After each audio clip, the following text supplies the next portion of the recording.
یہ کہانی ہے ایک ایسے عاشق کی جو اپنے خدا کے لیے آگ میں جا گرا، جس نے اپنے رب کے لیے ہر قربانی دینے کا حوصلہ رکھا۔ یہ کہانی ہے اس شخص کی جو شرک کے اندھیروں میں اکیلا روشنی بن کر کھڑا رہا۔ یہ کہانی ہے حضرت ابراہیم علیہ السلام کی۔ آج سے ہزاروں سال پہلے بابل کے شہر میں لوگ بتوں کی پوجا کرتے تھے۔ وہ ستاروں کی عبادت کرتے تھے اور انہیں اپنا خدا مانتے تھے۔ لوگ یہ یقین رکھتے تھے کہ ان ستاروں کے ذریعے مستقبل جانا جا سکتا ہے۔ اس پورے نظام کے پیچھے بابل کا بادشاہ نمرود تھا، جو مذہب کے ذریعے لوگوں کو کنٹرول کرتا تھا۔ نمرود ایک مغرور اور طاقتور بادشاہ تھا۔ وہ خود کو سب سے بڑا سمجھتا تھا اور خدائی کا دعویٰ تک کرتا تھا۔ ایک دن نمرود نے ایک خواب دیکھا۔ اس نے دیکھا کہ ایک ستارہ مشرق سے نکلتا ہے۔ اس کی روشنی سے سورج کو گرہن لگ جاتا ہے اور اس کے بعد اس کی سلطنت ختم ہو جاتی ہے۔ نمرود گھبرا کر جاگ اٹھا۔ اس نے فوراً اپنے محل میں نجومیوں کو بلایا اور خواب کی تعبیر پوچھی۔ نجومیوں نے کہا، تمہاری سلطنت میں ایک بچہ پیدا ہوگا جو تمہیں برباد کر دے گا۔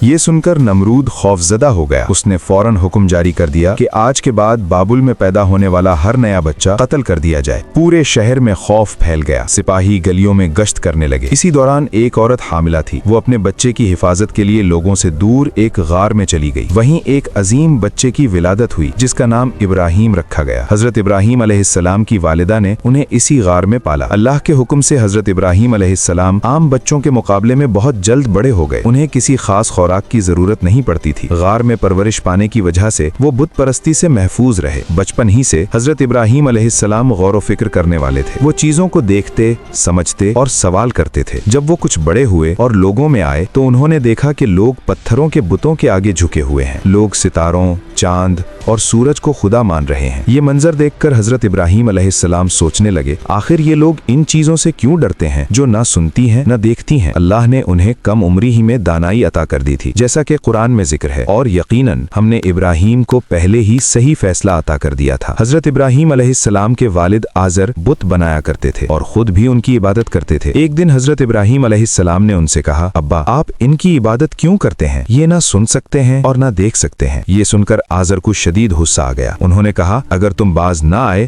تو میں تمہیں سنگسار کر دوں گا۔ حضرت ابراہیم علیہ السلام نے نرمی سے جواب دیا، میں اپنے رب سے آپ کے لیے مغفرت کی دعا کروں گا۔ ایک رات حضرت ابراہیم آسمان کی طرف دیکھ رہے تھے۔ انہوں نے ایک چمکتا ہوا ستارہ دیکھا جسے لوگ خدا مانتے تھے، مگر کچھ دیر بعد وہ ستارہ غائب ہو گیا۔ حضرت ابراہیم علیہ السلام نے فرمایا، میں ایسے کو خدا کیسے مان لوں جو باقی ہی نہ رہے؟ پھر انہوں نے چاند کو دیکھا جو ستاروں سے زیادہ روشن تھا، مگر وہ بھی صبح ہوتے ہی ڈھل گیا۔ اس کے بعد انہوں نے سورج کو دیکھا جو سب سے بڑا اور روشن تھا، مگر وہ بھی غروب ہو گیا۔ تب حضرت ابراہیم علیہ السلام نے اعلان کیا، بے شک میں نے اپنا رخ اس ذات کی طرف کر لیا ہے جس نے زمینوں اور آسمانوں کو پیدا کیا۔ حضرت ابراہیم علیہ السلام جان چکے تھے کہ ان کے لوگ کھلی گمراہی میں ہیں۔ وہ ایک ایسے موقع کی تلاش میں تھے جب وہ ان بتوں کی حقیقت سب پر واضح کر سکیں۔ ایک دن بابل میں ایک بڑا تہوار آیا۔ شہر کے تمام لوگ تہوار منانے کے لیے شہر سے باہر چلے گئے۔ بت خانے خالی رہ گئے۔ حضرت ابراہیم علیہ السلام نے اس موقع کو غنیمت جانا۔ انہوں نے ایک کلہاڑی اٹھائی اور بت خانے کی طرف روانہ ہو گئے۔ بتوں کے سامنے کھڑے ہوئے اور کہا، کیا تم بول نہیں سکتے؟ پھر انہوں نے ایک ایک کر کے تمام چھوٹے بت توڑ ڈالے۔ آخر میں صرف ایک بڑا بت باقی رہ گیا۔ حضرت ابراہیم علیہ السلام نے کلہاڑی